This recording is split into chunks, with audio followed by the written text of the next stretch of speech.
Okay, so kind of what we're doing today is following after some of the things that we've talked about with small animals. And what you're going to get into in your reading is pets as therapists. So we had the opportunity to have Guy and Carrie Adams here today to talk to you.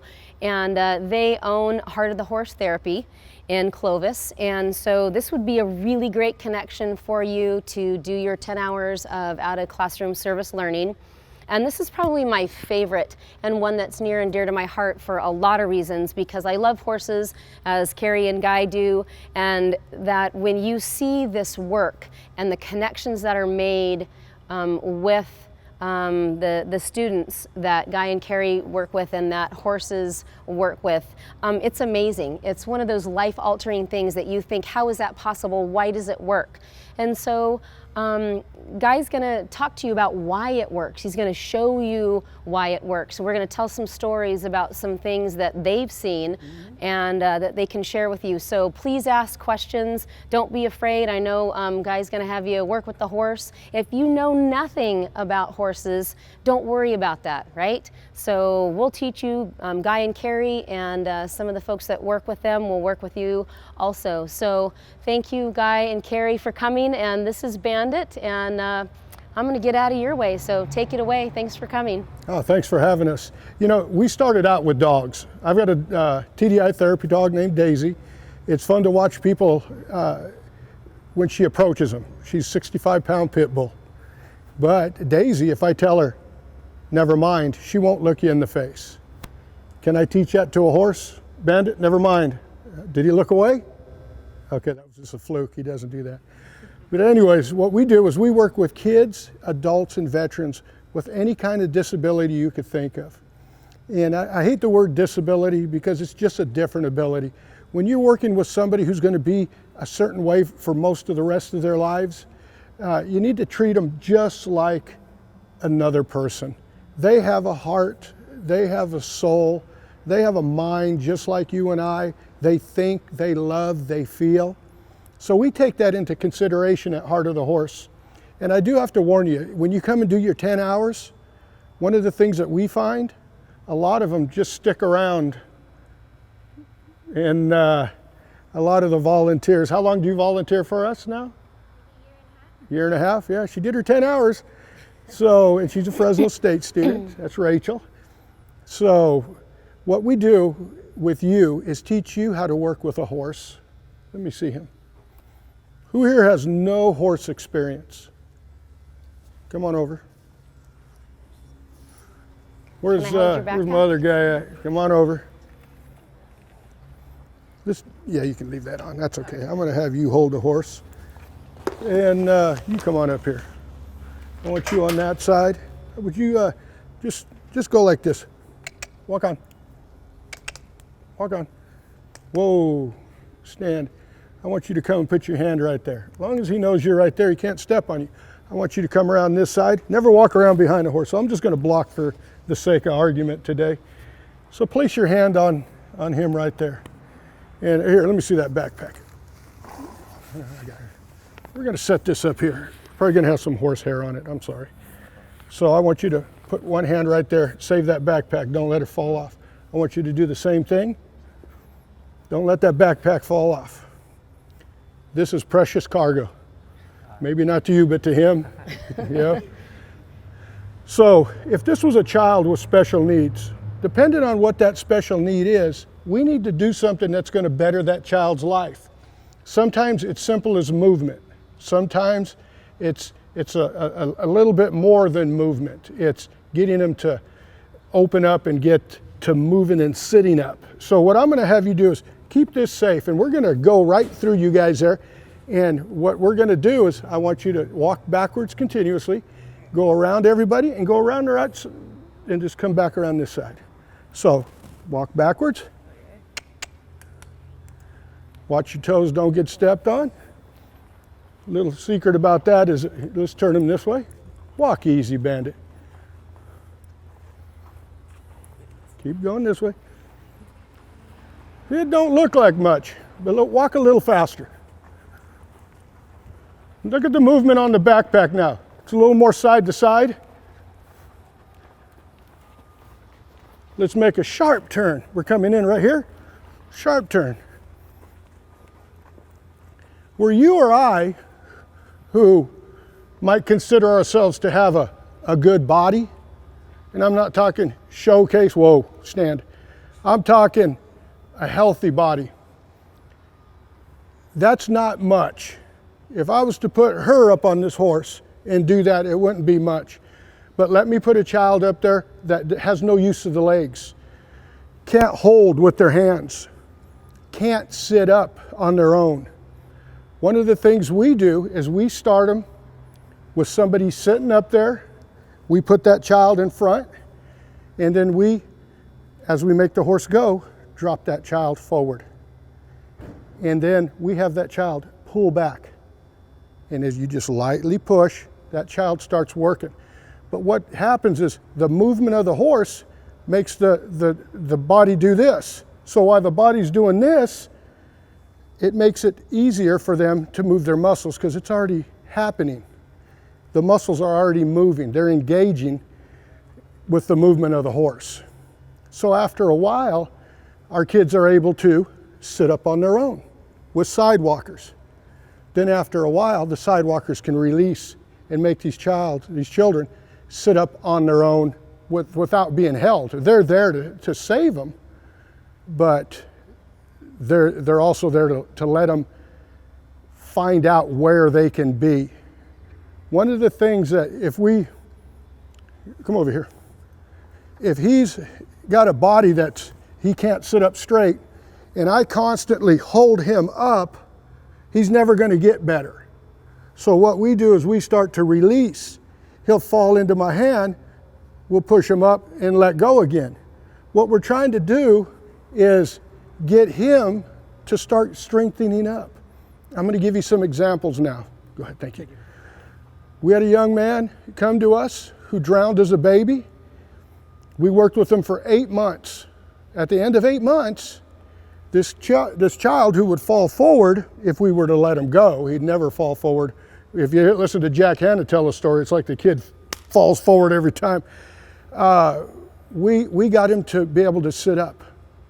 And then we started working on his hips. He drowned as a baby, so he never crawled. His hips never went into socket all the way. So they were floating out here. So we were able to get his hips in another 8 months. A little over 2 years later, Mr. Jack Hanna is at a concert talking about the Heart of the Horse Therapy Ranch. And he's talking about Adam, and he says, will Adam ever walk? I don't know. Well, unbeknownst to him, here come Adam for the first time in his life in a walker, and he walked out. Adam in 2015 ran in his first 40-yard dash. 2 years prior to that, there was no dream of that. I never dreamt that we would be able to do something like that. And when I say ran in a 40-yard dash, I'm not talking, it was, one step at a time, because he's still spastic, and what that means is his tendons aren't free like yours and I. When we walk, our tendons move. Yours probably don't crack like that, but they move along, and they help the muscles pull back, and and they hold everything together. His restrict, and that's why you see kids like this. That's spastic. So we make him get his fingers out. We get his legs stretched out. We put him bareback on a horse with stirrups, with what we call it's called a surcingle. And we've put custom handles on that. The warmth of the horse is able to loosen his muscles up and get him to, and this is just one of the children we work with. We have many stories like that.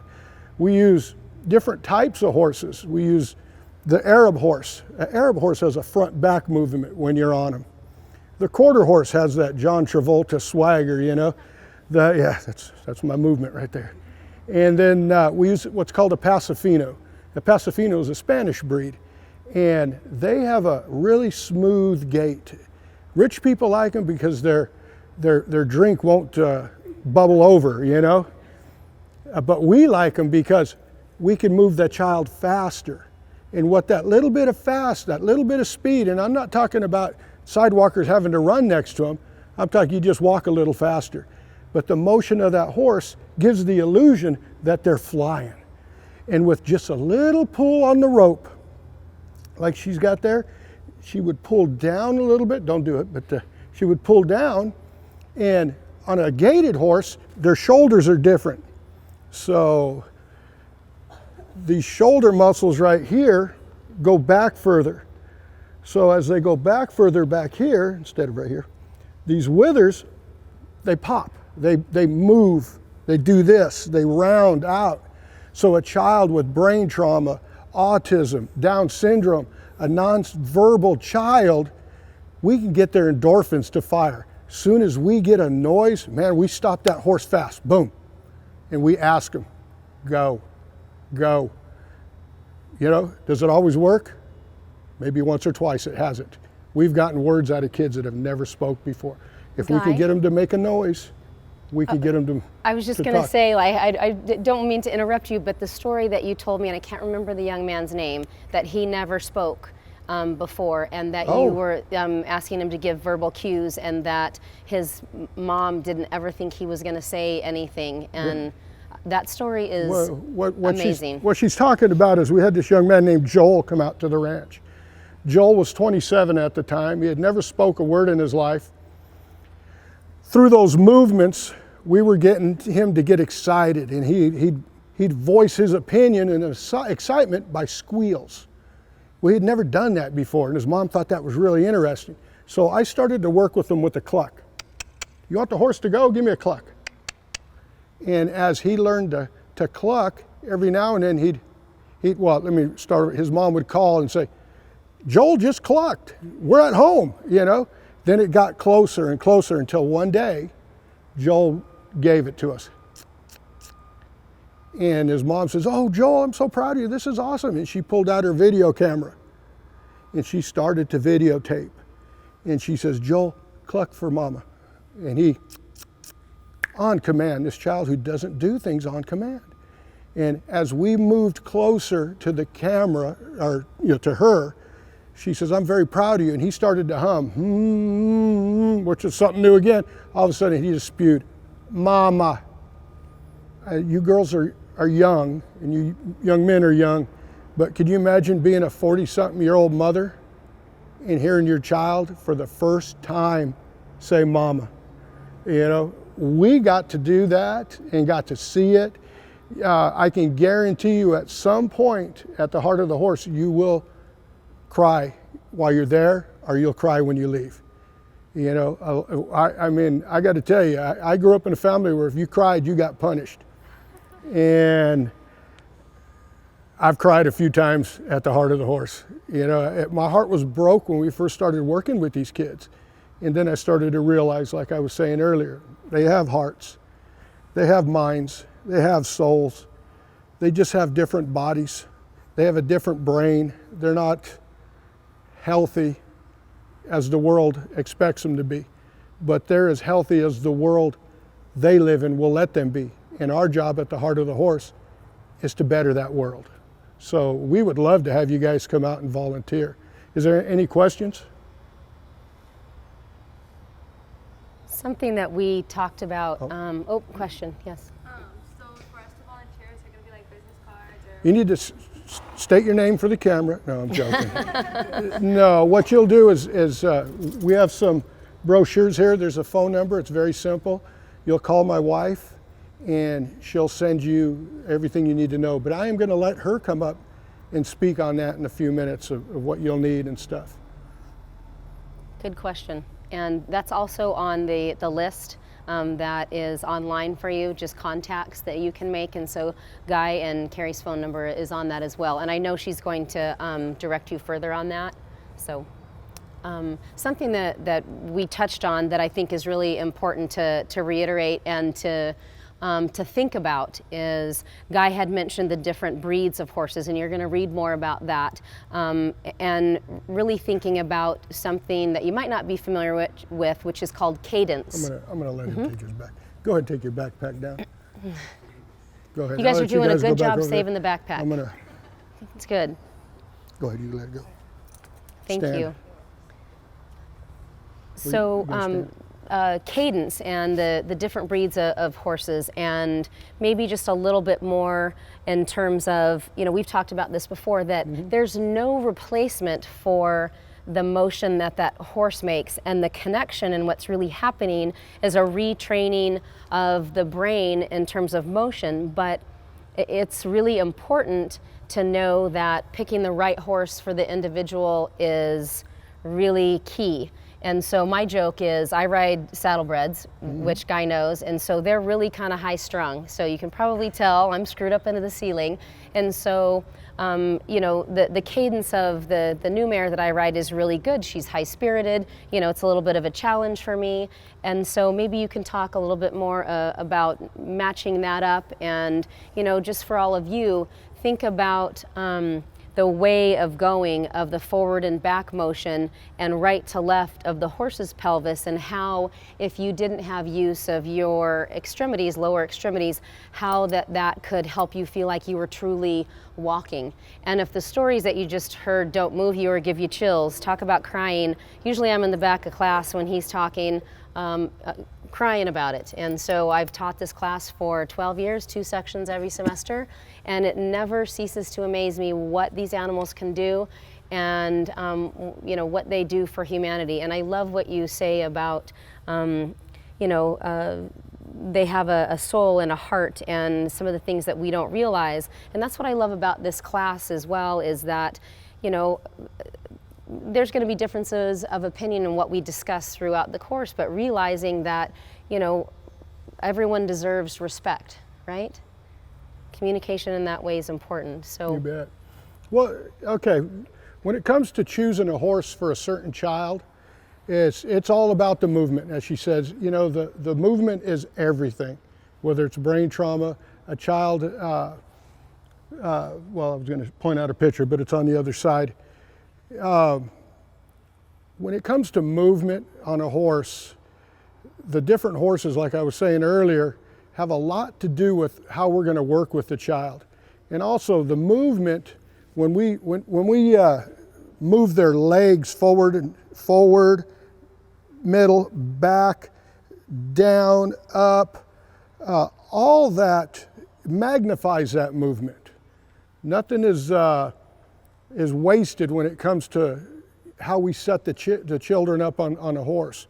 And just so you know, this just wasn't invented. The Romans have been doing this since the Roman times for their soldiers.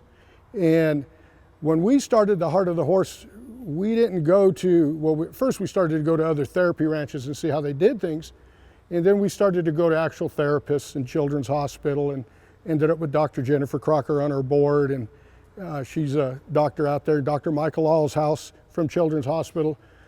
Excuse me, I can call him at any time and talk to him about what we're dealing with the child. We fall under HIPAA laws, just like anybody else that works with sick kids and adults. Even though I'm not a doctor or a therapist, we utilize everything we can. And excuse me, so if we're going to take a child and move them a certain way on a horse, I'm not going to do it willy-nilly. I'm going to find out exactly what we can do and what that child's limitations are by asking. You go to their doctor, go to the source, see what we're dealing with. And the warm bloods, like she rides, they've got a great long movement. We just gave up a warm blood we have because she's a little vernacular, and but she's 17 hands, and when she moves, it's such a great stride that the child actually gets a gliding feeling when at walk. When we're walking that horse. Let's walk. See the movement in him? He has these great big hips. These hips shake. Come on. See the hips? And that warm blood had hardly any of that because of the length. I mean, they still shook. But when we've got a long length here, we're taking some motion out, so it's more of a glide. So a big warm blood, a lot of the kids, we could trot them on. Horse like Bandit, we can trot them on. But once a horse starts getting smaller and squattier, this movement here starts to generate forward power. And until you get into an Arab who naturally exudes forward power when you're riding, this all determines all the movement. So when we pick a horse, we don't pick it by breed. When we go out looking for a horse, we go by size and what that size is going to get us. Like for the veterans, we'll get a horse that's probably a 15.3 or so, quite a bit bigger than Bandit. Bandit's 14.3. Yeah, you're small, I know.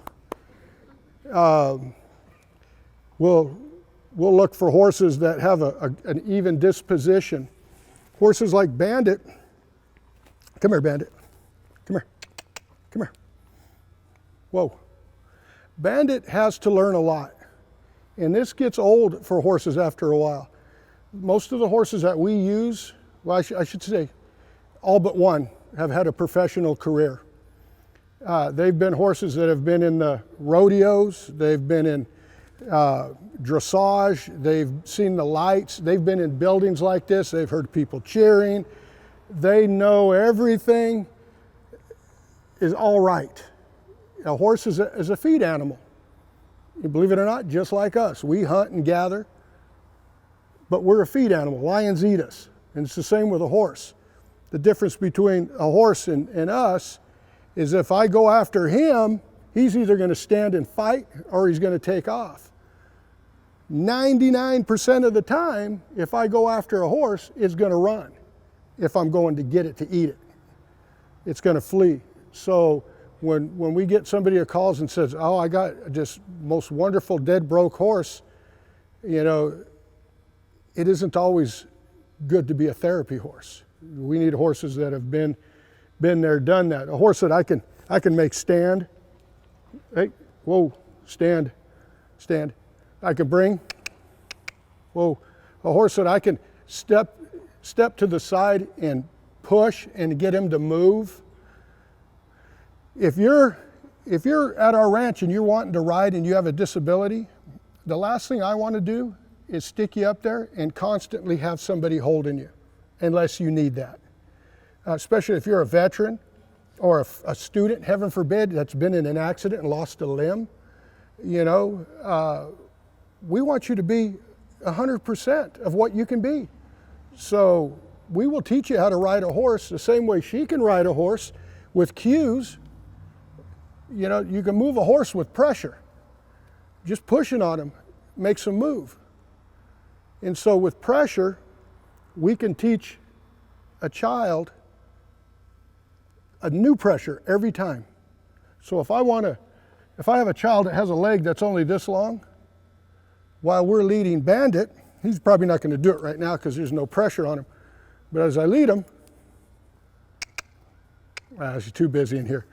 Generally, if I do this, Bandit will move to the side when I ask him. When he moves to the side like I ask him, I'm also asking that child to apply pressure wherever they can to get him to move. See him moving? That's just from the fingertips. So as we apply pressure, Bandit's going to move. And that's going to be taught to that child, but it's also this horse learning 13 times a day to be rode a different way by a different person, So I know we're kind of getting to the point where we're running out of time, Okay. Guy, and so I don't know if anyone has any questions or thoughts, anything you want to know about the horse or more about the program before we thank them and let them get back to, yes? Where is it located again? We're about 15 minutes, maybe 20, out 168. You just jump on the freeway here, make a left, and we're in a gated community out there in the back. But when you, I'm going to let Carrie tell you more about how to get out there and stuff. So, any other questions? Come on. Well, you must thank have you, a question. Thank you very much for coming to talk to us today. No, We thank you. appreciate the time that you spend with us here in class always, and all of the horses that you bring. And so again, a really great connection for you, and it's really close, and I think it will be life altering for you.